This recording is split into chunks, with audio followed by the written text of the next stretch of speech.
Pessoal, tô vendo que já tem 2 pessoas acompanhando aqui, vamos começar.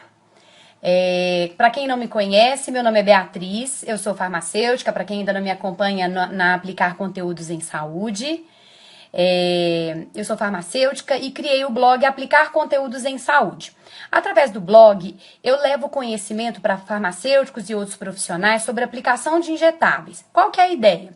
O farmacêutico sai hoje da faculdade com pouca experiência para fazer a aplicação de injeção, não é mesmo, pessoal? Quando foi assim comigo, por exemplo, aquele curso de 5 anos onde a gente aprende muitas disciplinas, muitos conteúdos diferentes e pode atuar em diversas áreas diferentes.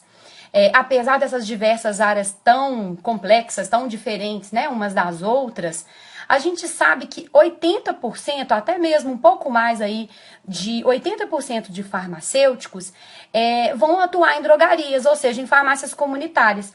Em algumas regiões, como vocês sabem, a aplicação de injeção é um procedimento muito oferecido nas farmácias. Em outras regiões tem uma quantidade menor de farmácias que oferecem esse serviço, mas, no geral, nós, né, farmacêuticos, quando vamos trabalhar na farmácia comunitária, na drogaria, a gente vai encontrar ali um serviço de aplicação de injeção que a gente vai ter que assumir, não é mesmo, pessoal? E aí, quando você fez aquela aula prática, às vezes foi teórica lá na faculdade, né? Às vezes foi há 2, 3 anos antes de você ir trabalhar na drogaria. Às vezes aquele conteúdo que você viu na faculdade não foi suficiente para no dia a dia da farmácia você assumir um procedimento de tão grande importância que é a aplicação de injeção. É um procedimento invasivo, é um procedimento que você vai lidar ali com o estresse, não é mesmo, gente? Com o nervosismo daquele paciente, daquele cliente na farmácia. E ele vai ali, então, precisar de toda essa assistência que a gente, como profissional de saúde, tem que estar preparado para atender. Concordam, pessoal? Então, comigo foi assim. Quando eu fui trabalhar em drogaria, eu falei, pronto, tem tantos anos que eu não pego numa seringa, não preparo, não sabia nem escolher uma seringa corretamente para fazer uma injeção. Muito bem. Contei um pouquinho aí, né, da minha experiência. Eu trabalhei em farmácia hospitalar, mas eu já há mais de 10 anos ministro cursos de aplicação de injeção. E aí, isso que eu acabei de comentar, que talvez você já tenha vivido ou está vivendo, né, que aí se deparar com um procedimento novo que você não tem tanta experiência, que é a aplicação de injeção, eu vejo nos cursos que eu ministro e nos contatos com as pessoas através do blog, que isso é muito comum. Essa história que eu acabei de contar é muito comum. A gente chegar na farmácia e falar, poxa, e aí? Como é que eu escolho a seringa? Como é que eu faço a aplicação? O que é uma intramuscular? O que é uma subcutânea?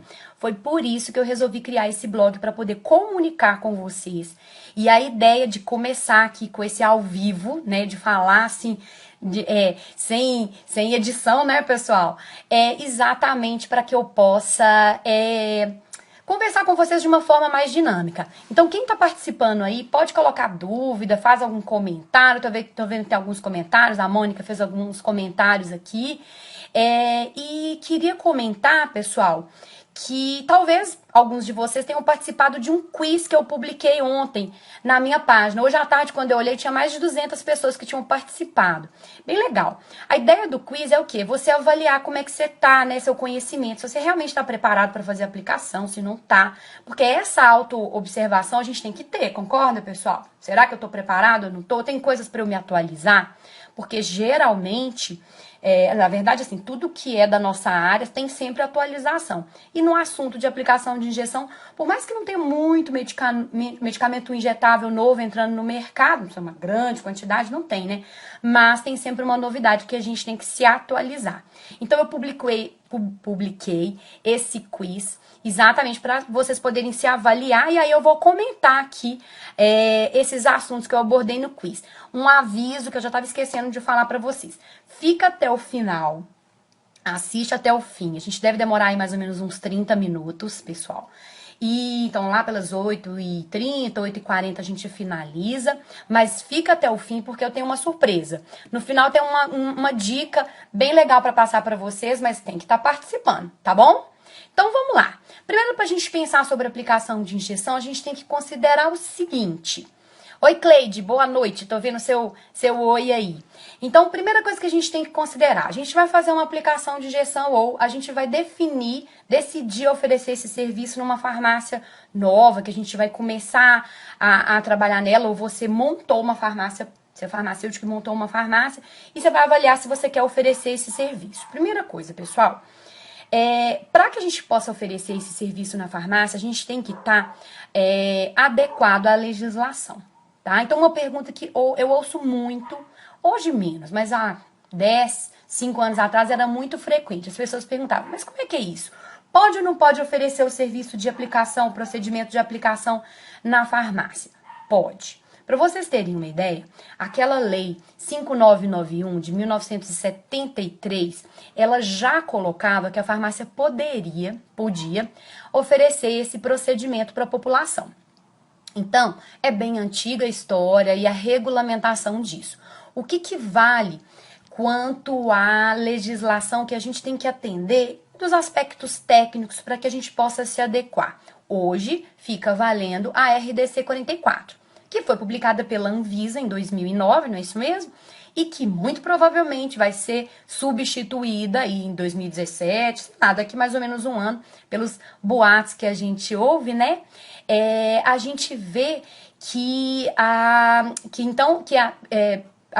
por enquanto a gente não tem uma atualização da RDC 44, a gente tem que segui-la. E um dos aspectos que a gente tem que seguir aliás, uma das perguntas que a gente tem que responder, né, que eu preciso responder aqui com vocês, é o seguinte: quais são as vias que podem ser aplicadas? Muitas pessoas me perguntam, e teve uma pessoa que perguntou aí agora, não vejo mais o nome. Quais são os medicamentos que podem ou não ser aplicados? Então vamos lá. Foi a primeira pergunta do quiz. Nas farmácias brasileiras podem ser administradas as seguintes. Desculpa, pessoal. As vias que podem ser administradas na farmácia são qualquer uma das vias de aplicação de injetável, inclusive a intravenosa e a intradérmica. Então, às vezes, em alguns lugares, as pessoas acreditam que só subcutânea e intramuscular pode ser aplicada.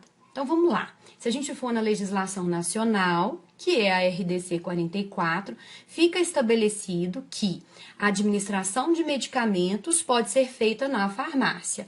Ou seja, dentre os medicamentos estão os injetáveis. E como a RDC 44 não estabeleceu as vias de aplicação, você pode fazer qualquer uma das aplicações. A subcutânea, a intramuscular, a intradérmica e até mesmo a endovenosa.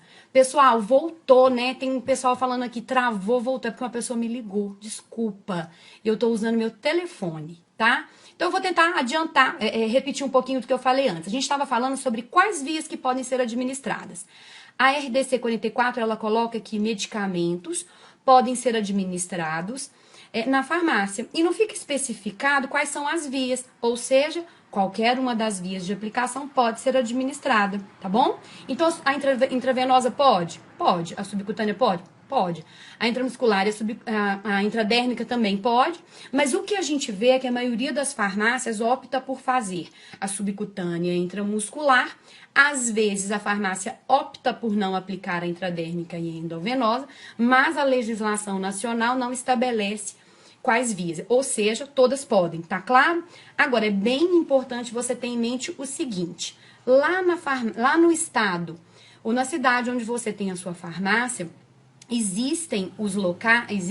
pode existir alguma legislação específica, né? No Rio de Janeiro, por exemplo, é proibida a aplicação da endovenosa nas farmácias. Então, é bom você checar essa questão para você atender a regulamentação local. Então, para a RDC 44, pode a todas. Aí, respondendo uma pergunta de um dos participantes: quais medicamentos pode, quais não pode? Para a RDC 44, existe um item nela que diz o seguinte: medicamentos de uso exclusivo hospitalar não podem ser administrados na farmácia. Então, sempre que na bula do medicamento você encontrar essa definição, você não pode administrar na farmácia. Quais outros que você não pode administrar? Aqueles que exijam uma estrutura física que você não tem. Então, eu vou dar um exemplo. Tem medicamento que na bula fica definido que Para Ana Paula tá travado. Ah, então vamos lá. Acho que para as outras pessoas continua, né, gente? Eu vou continuando e vocês vão me avisando aí se tiver travado ainda. Eu tava falando, então, do que, hein, gente? Ai, meu Deus, eu fiquei perdida aqui agora. É difícil administrar a fala e os comentários aqui do pessoal. Eu tava falando, então, dos medicamentos que não podem ser administrados. Na verdade, pessoal, você como farmacêutico responsável, você precisa definir as rotinas dentro da... Desculpa, pessoal. Então, não tem os procedimentos operacionais padrões? Certo. Então, lá nos procedimentos operacionais padrões, você vai definir todas as rotinas da farmácia, inclusive aquelas relativas à aplicação de injeção. Dentre os aspectos que você vai definir nos POPs, os medicamentos que você administra, os medicamentos que você não administra. Tem uma lei que define isso? Não. Tem essa inscrição lá na RDC 44 que define isso. Aí o Noripurum intravenoso, se pode ser aplicado em farmácia. Juro por Deus, tenho que conferir a bula dele. Mas se eu não tô enganada, a bula do...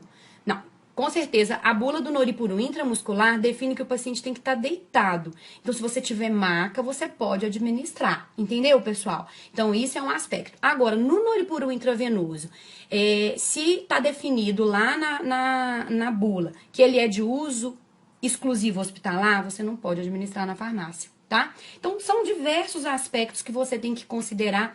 O que eu aconselho sempre é você avaliar de acordo com a sua demanda, com a procura que você tem na farmácia, quais medicamentos que são mais procurados e quais não. Deixa eu falar sobre a intravenosa.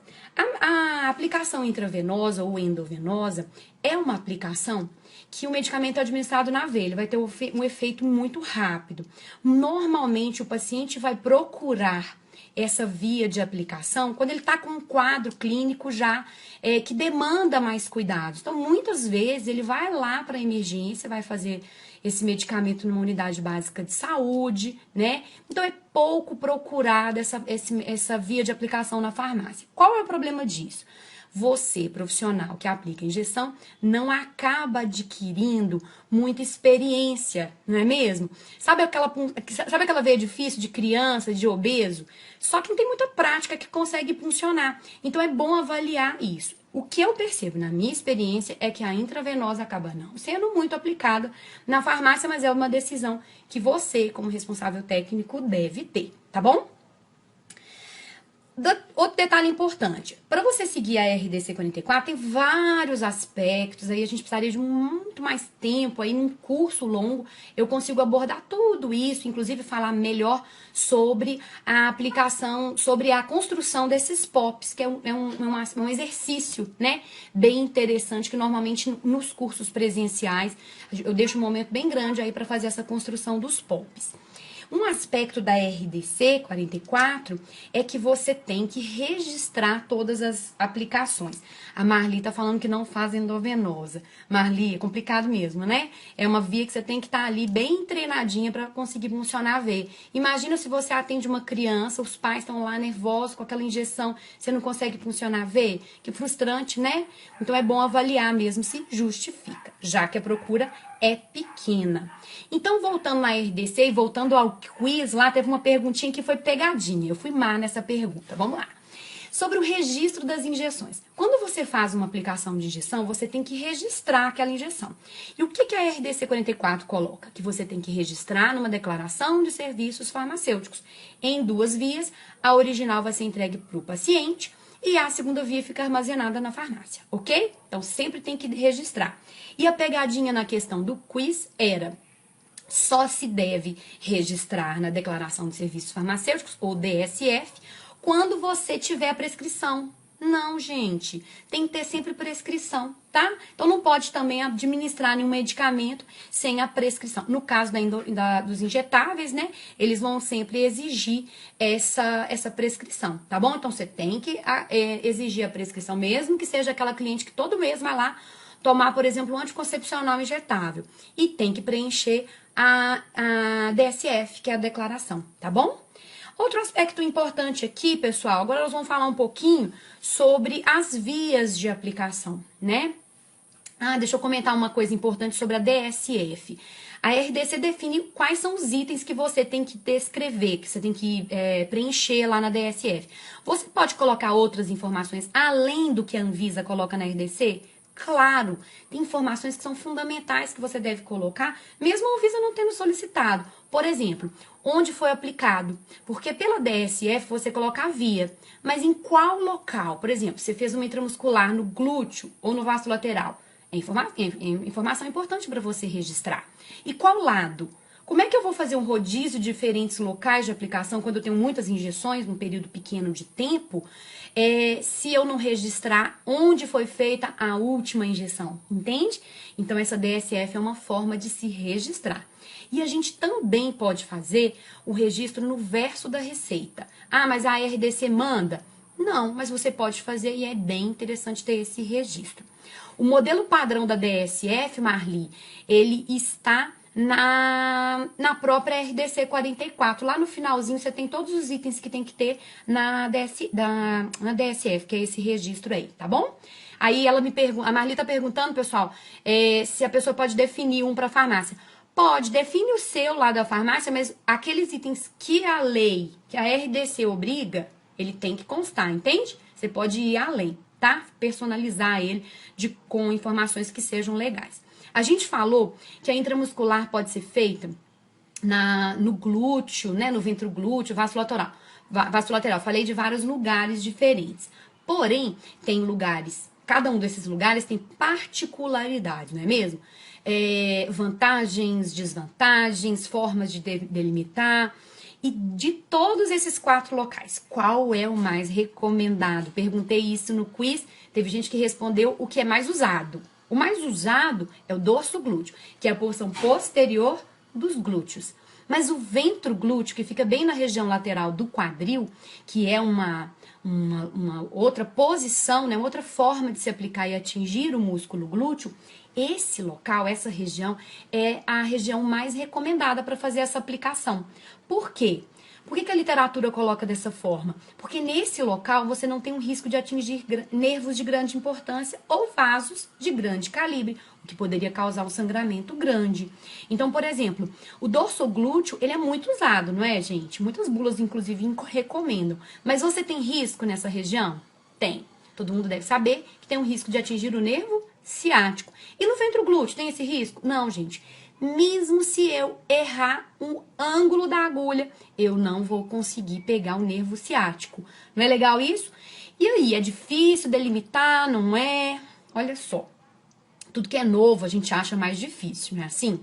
Só que todo curso, toda dupla, todo participante de curso que faz a injeção intramuscular no ventroglúteo fica encantado com esse local. Por quê? Porque é um local que oferece menos dor. Além das vantagens da segurança, ele oferece menos dor.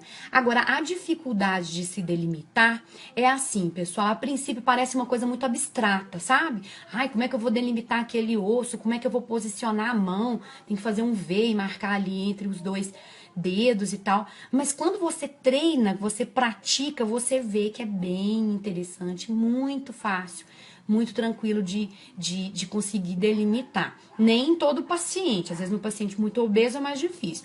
Mas também tem um detalhe legal. Depois que você adquire uma prática, você já fez esse local, né, a injeção nesse local, em outros pacientes, até mesmo no paciente obeso você vai ter tranquilidade e até mesmo em criança. Tá bom? Então, ventroglúteo, fica a dica. É um local aí bem recomendado e bem seguro.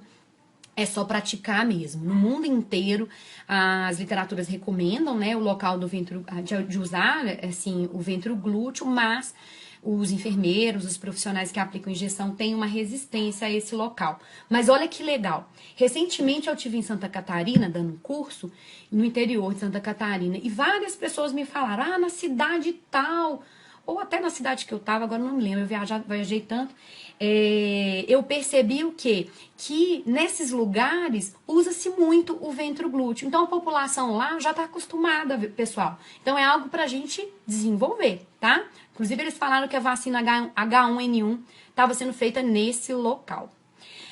Um aspecto bem importante que eu acho que alguém perguntou aí, se eu não tô enganada, que tá difícil acompanhar, são muitas perguntas, viu, gente? O tico e teco aqui tem que encontrar.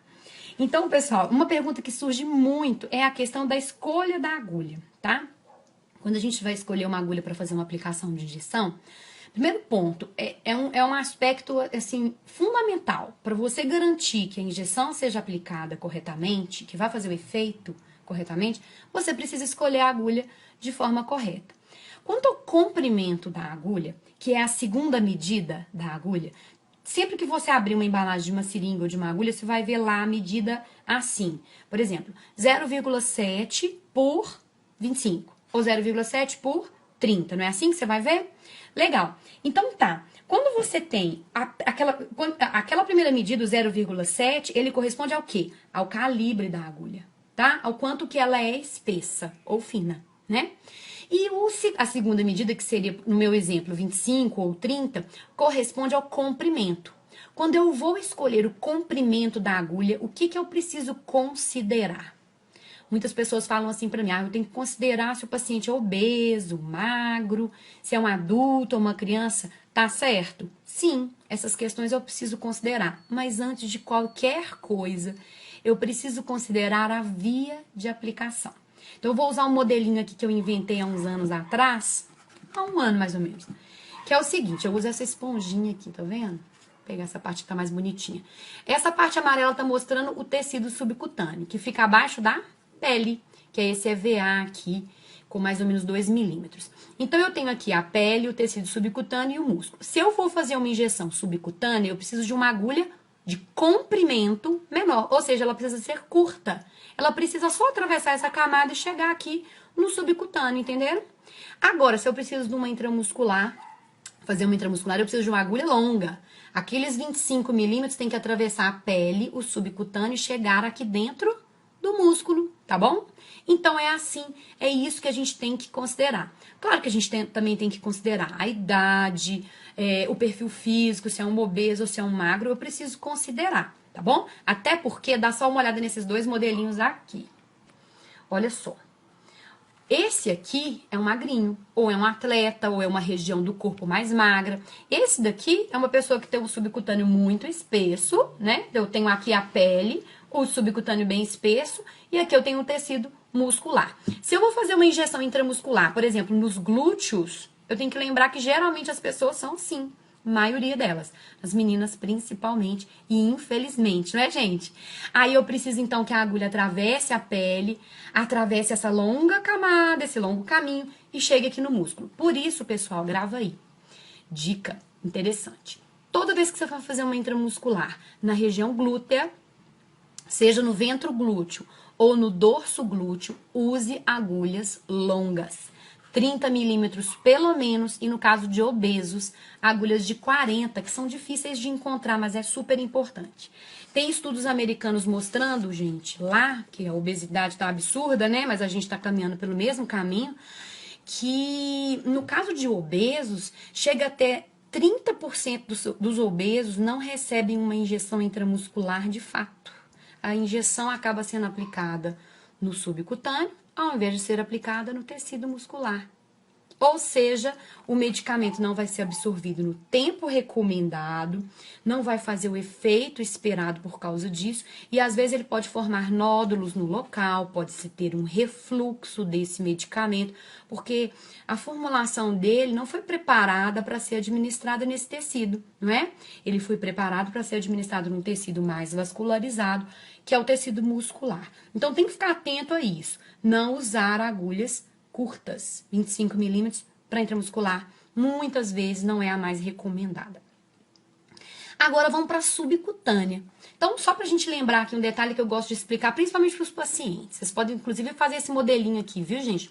Eu não patenteei, não. Pode comprar a esponjinha, põe um EVA bonitinho e faz esse modelinho. Eu sempre explico para os pacientes que usam insulina que quando eles vão aplicar esse medicamento é feito no subcutâneo. O que significa sub? Abaixo. Cutâneo, pele. Então, eu tenho que atravessar essa camada e chegar aqui no amarelinho, que é nessa parte que é cheio de células adiposas. Então, eu preciso de uma agulha que faça, né, esse trajeto aqui, atravessa essa camada de pele. Só que estudos recentes demonstraram que pacientes obesos e pacientes magros, homens, mulheres, lugares diferentes. Então, por exemplo, aqui poderia ser uma coxa, aqui poderia ser o glúteo, né? Independente do local e da estrutura física do paciente, se ele é obeso ou se ele é magro, a pele é a mesma. Por isso que no meu modelinho aqui, eu comprei um EVA do mesmo tamanho, que é 2 milímetros, e ele vai mostrar que a pele de todo mundo é igual. Esses estudos mostraram, pessoal, que a pele dificilmente excede 3 milímetros, então agulhas curtas são as melhores para fazer uma aplicação subcutânea. Gisele, dá pra ver sim, viu? Aí você pode assistir desde o começo. O vídeo vai ficar na página. Ela tá perguntando se pode ver até o final. Mas ó, não sai não, hein, Gisele? Fica até o fim, porque eu tenho uma surpresa. Todo mundo que tá assistindo aí, fica até o fim, que tem uma novidade legal aí pra eu passar pra vocês. Mas entenderam? Resumindo o que eu falei aqui sobre subcutânea e escolha de agulha. Quanto menor a agulha para se fazer uma subcutânea, melhor. Por quê? Porque se eu usar uma agulha de 13 milímetros, de 12,7, por exemplo, numa criança, num atleta ou numa área muito magra do corpo, essa insulina pode acabar sendo administrada onde? No tecido muscular. Por isso, pessoal, aquela técnica antiga que se recomendava de agulhas de 12,7 ou de 13 eram indicadas para os obesos, nem para eles a gente recomenda mais. Porque muitas vezes o obeso é assim, ó. Bumbum, braço, não é mesmo? Barriguinha, coxa. Então, essa variação de subcutâneo, ela é muito grande. E a pele, muda, gente? Não muda, tá? A pele, a espessura da pele, ela tem pequena variação entre gêneros, entre pessoas de diversas regiões do mundo, entre as diferentes etnias e entre os diferentes lugares do corpo, onde se faz essa subcutânea, tá? O Gleiton tá perguntando como proceder quando o medicamento volta após a aplicação. Já é um assunto do meu script aqui do quiz, tá? Gleiton, não sei se você participou do quiz que eu publiquei aí antes na minha página, mas eu perguntei assim, para que serve a técnica em Z ou trilha em Z? Olha só, poucas pessoas responderam que é para evitar sangramento, mas a maioria acertou que é para evitar o refluxo do medicamento. Então, olha só, evitar sangramento, na verdade, a gente não consegue fazer isso. Por quê? Porque a agulha vai atravessar tecidos, vai encontrar vasos sanguíneos, não é, gente? Então, se eu vou atravessar algum vaso sanguíneo de pequeno calibre, geralmente, ou algum de um calibre um pouco maior, o sangramento vai existir, que é o extravasamento do sangue de um vaso sanguíneo para aquele corte feito pela agulha. E às vezes aparece uma gotinha de sangue ou o sangue escorre, tá, pessoal? Sangramento, então, é algo que é normal, faz parte. Mas o refluxo que o Gleiton perguntou é algo que a gente deve evitar. Por quê?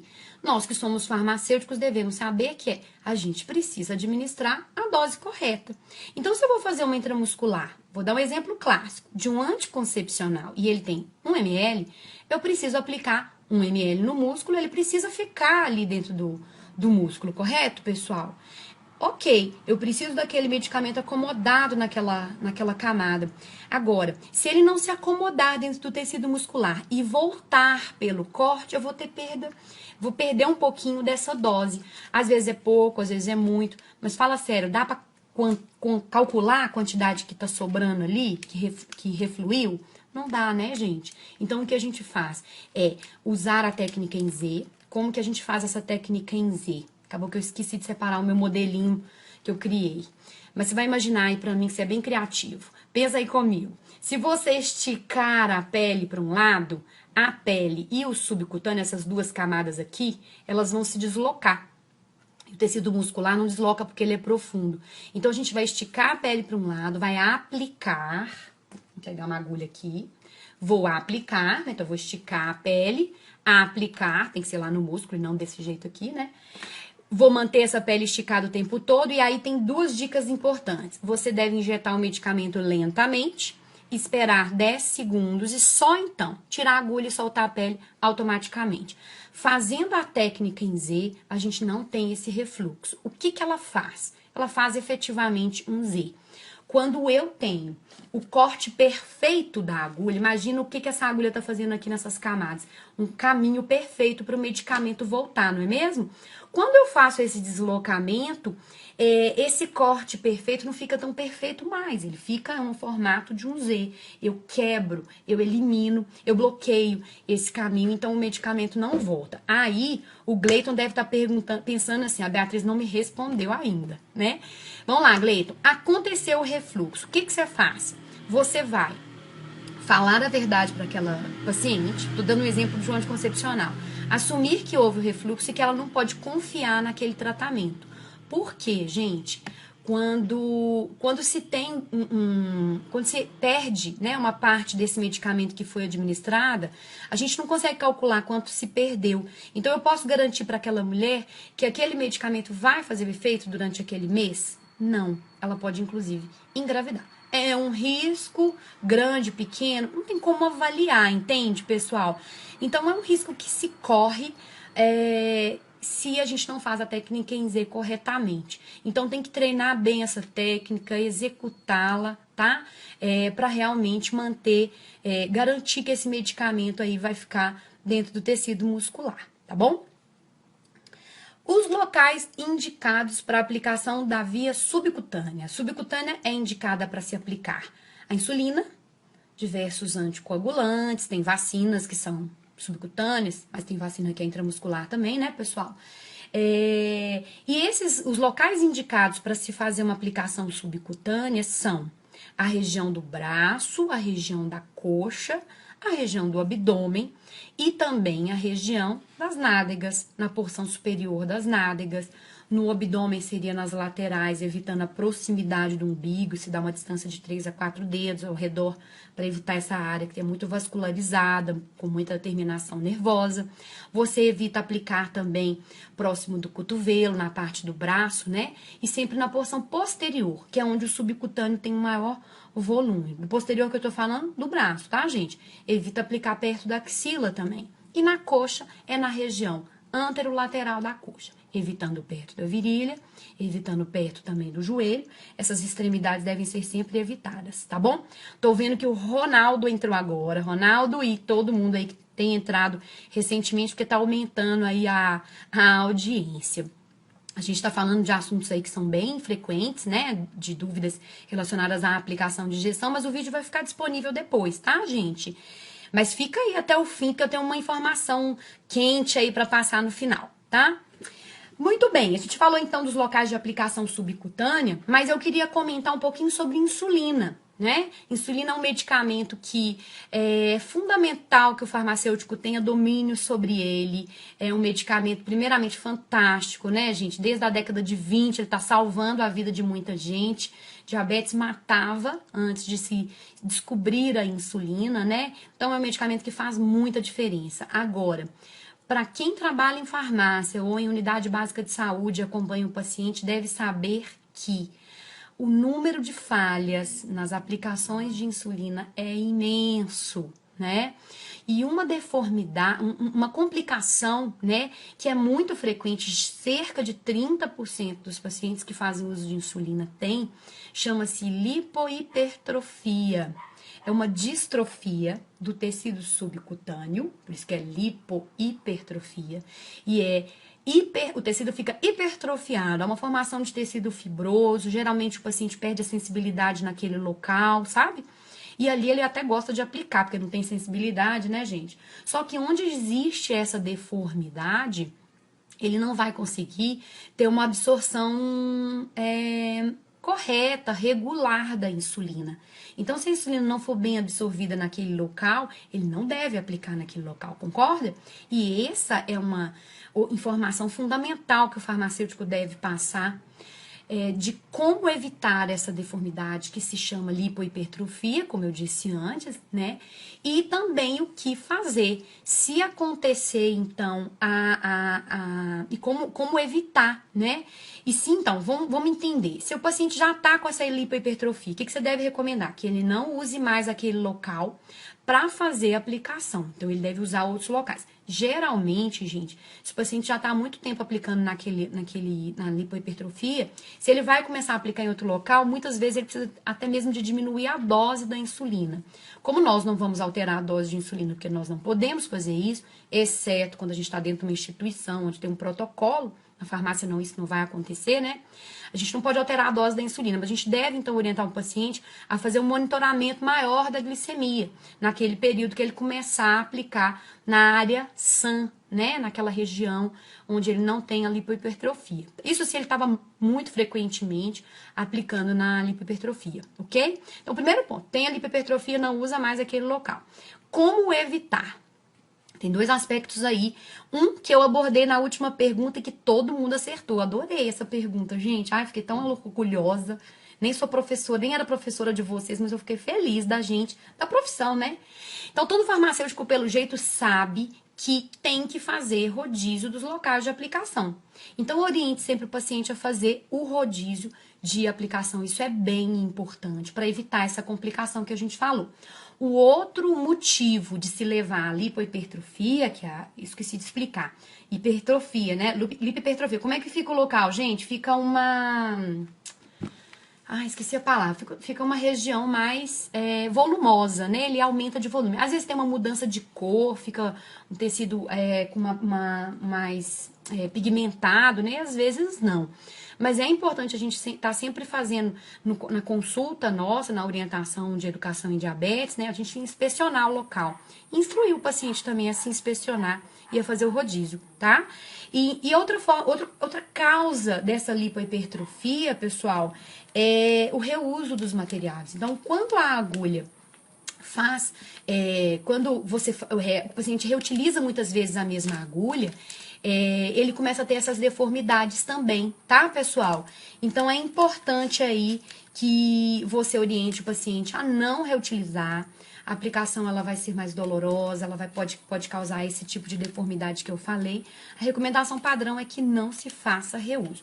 Esse é um assunto bem controverso, né, gente? Mas a gente sabe que, como profissional de saúde, a gente tem um papel fundamental para poder... a gente tem que ser um exemplo, né? Então, se a gente falar, não tem problema, pode reutilizar. Aí o paciente vai, às vezes, reutilizar um mês a mesma seringa. Eu já vi isso, viu, gente? Tem gente que, às vezes, fica muito apegado, né? Fica muito apaixonado pela seringa e vai ali usando ela durante muito tempo. De brincadeiras à parte, isso é bem sério. É importante que a gente dê a orientação correta, tá bom?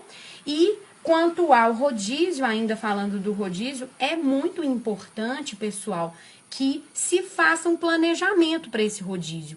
E, na minha opinião, tem um profissional que é fundamental para ajudar o paciente nesse planejamento. Quem é esse profissional? Farmacêutico. Além do enfermeiro, claro, né? Mas na farmácia somos nós. Então é interessante que você se aprimore nesse assunto para poder definir um planejamento para o paciente. Se você só falar para ele, tem que fazer rodízio, concorda que ele vai ficar confuso, gente? São várias injeções, são vários lugares. Como que ele vai se organizar? Já pensou nisso? Não é fácil, não. Então, pessoal, teve uma pergunta aqui da Marli. Marli está perguntando se há diferença na absorção de acordo com o local.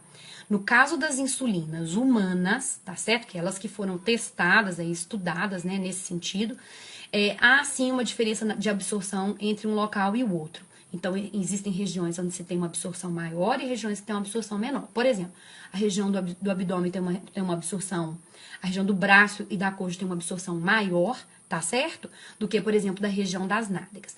Um ponto importante é você considerar, a partir dessa informação, Marli, é o seguinte: quando o paciente faz uso de vários tipos de insulina, por exemplo, insulina de ação rápida e insulina NPH, por exemplo.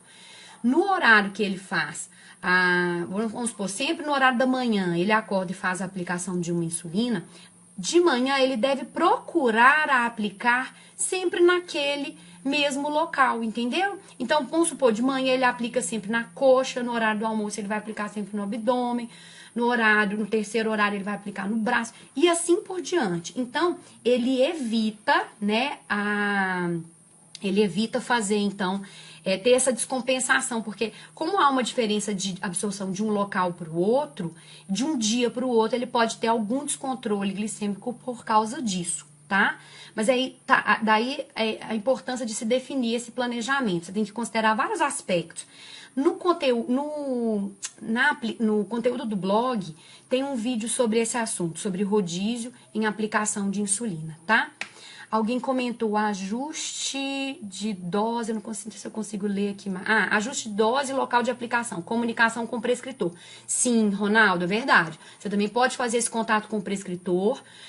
Por exemplo, você viu que o paciente está com lipohipertrofia, ele tem aplicado aí frequentemente naquele local. Você está educando ele a aplicar em outro local, entra em contato com o médico, explica, o paciente estava aplicando na lipohipertrofia, o médico vai agradecer, né? Isso é trabalho conjunto, né? Trabalho interdisciplinar, né, pessoal? Multidisciplinar. Então, ou o médico vai mudar essa prescrição, né? De imediato, já marca uma consulta e faz essa alteração. Bem lembrado, viu, Ronaldo? Acho que foi o Ronaldo que falou. A Ana Paula está perguntando, o nódulo causado pela aplicação de insulina é perceptível? E com relação à seringa de insulina deve ser... E com relação à seringa de insulina deve ser... Não entendi. Essa parte da seringa eu não entendi, viu, Ana Paula? Mas o nódulo, ele é perceptível, mas muitas vezes ele só é perceptível ao tato. Então, olhando para o local, você não percebe que tem um nódulo, essa deformidade, né? Mas, essa lipohipertrofia, mas passando a mão você vai sentir ali. Por isso que é tão importante você alertar o paciente dessa ocorrência, tá? Para ele inspecionar e você, na educação em diabetes, na consulta farmacêutica, você também deve abordar isso daí, tá? Aí você tá perguntando, Ana Paula, e com relação à seringa de insulina deve ser... Não sei o que você está perguntando, desculpa. Pessoal, eu vou comentar um pouquinho então sobre a seringa de insulina, vamos ver se eu acerto, Ana Paula, se era isso que você queria. Seringa de insulina, quando a gente vai escolher a seringa de insulina, a gente tem que considerar o quê? A gente tem que considerar o comprimento da agulha, lembrando que quanto mais curta a agulha, mais segura é a aplicação, afinal de contas a pele tem só uma espessura de apenas, no máximo, 3 milímetros. Então, agulhas de 4, 5, 6, 8 milímetros já são suficientes. 12,7 tem muito fabricante que já não apresenta, não fabrica mais, né? Muitas indústrias nem fabricam mais. Você tem que considerar isso. E você tem que considerar a escala de graduação, tá? A escala de graduação que você tem que considerar é o quê? Você vai fazer uma aplicação de uma dose, né? Uma dose par, você tem que considerar se aquela seringa vai graduar da forma correta. Se a dose é ímpar, principalmente, porque tem seringas que tem escala de 1 em 1, tá certo? Onde você consegue aplicar 11, 10, 9, enfim, doses ímpares e pares, tá? Tô vendo que a Mônica tá respondendo, a seringa é descartável? Sim, né, gente? Acho que foi isso então que a Ana Paula perguntou. A seringa, além dela ser descartável, ela é de uso único. O fabricante, ele é obrigado, por uma norma do Ministério da Saúde, a descrever no rótulo, na embalagem, que a seringa de insulina é um produto de uso único. E tem uma legislação de alguns anos atrás que estabeleceu que tipo de medicamento que poderia ser reprocessado em hospital. Porque em hospital tem alguns catéteres, alguns procedimentos que usou, pode ir lá para esterilização e reaproveitar. E nessa lista que a Anvisa publicou, consta a seringa de insulina como um material que não pode ser reprocessado, reutilizado. A gente sabe que no caderno de atenção básica 36, se eu não estou enganada, que vale para unidades de saúde, né, e para dispensação principalmente, define a reutilização. Então, as prefeituras muitas vezes não entregam uma seringa para cada um. Mas o importante é que a gente, como profissional, para ficar com a consciência limpa, dê a orientação correta. Então, o mais adequado é não reutilizar. E tem paciente que insiste, mas quantas vezes, até quando? Eu vou reutilizar. E aí, quanto que você acha que pode? Que número é esse? 3, 10, 20? Olha, o que eu costumo orientar é, de acordo com as suas condições, você avalia quantas vezes você vai reutilizar. Quanto menos reutilizar, melhor, tá? Mas ela é de uso único. Aí a Luciana... tá. Ela tá perguntando com relação à direção do bisel, tá? A direção do bisel, numa aplicação, Luciana, que seja de ângulo reto 90 graus, que é o caso da maioria das intramusculares e subcutâneas, tanto faz a direção do bisel. Pode ser lateralizado, para baixo, para cima. Na verdade, tem pouquíssimas literaturas que abordam sobre isso. Aquelas de maior peso, de revistas científicas mais confiáveis, mais sérias, não aborda a questão. A gente vê, assim, uns manuais que colocam esse aspecto, mas não referenciam, tá? Na verdade, sobre a aplicação de injeção, se você começar a pesquisar, você vai descobrir muito isso. Tem pouca evidência científica, tá? E pelas minhas pesquisas, eu percebo isso. A direção do bisel numa injeção de 90 graus, tanto faz a direção, tá bom? Pessoal, estourei o tempo, né? Porque a pessoa fala muito, vocês perceberam aí.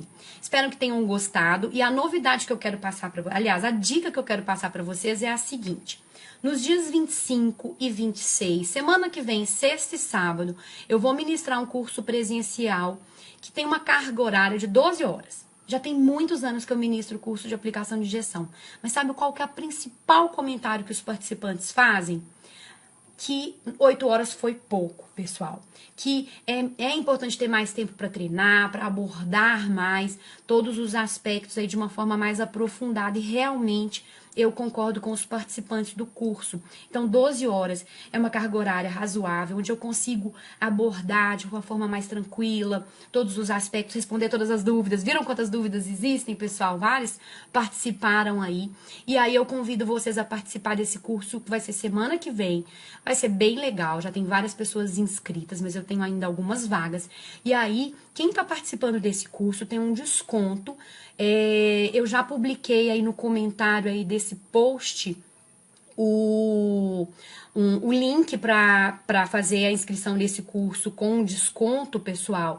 E aí você já pode acessar através desse link que está publicado aí. Eu coloco aí nos comentários no final depois para você poder também acessar.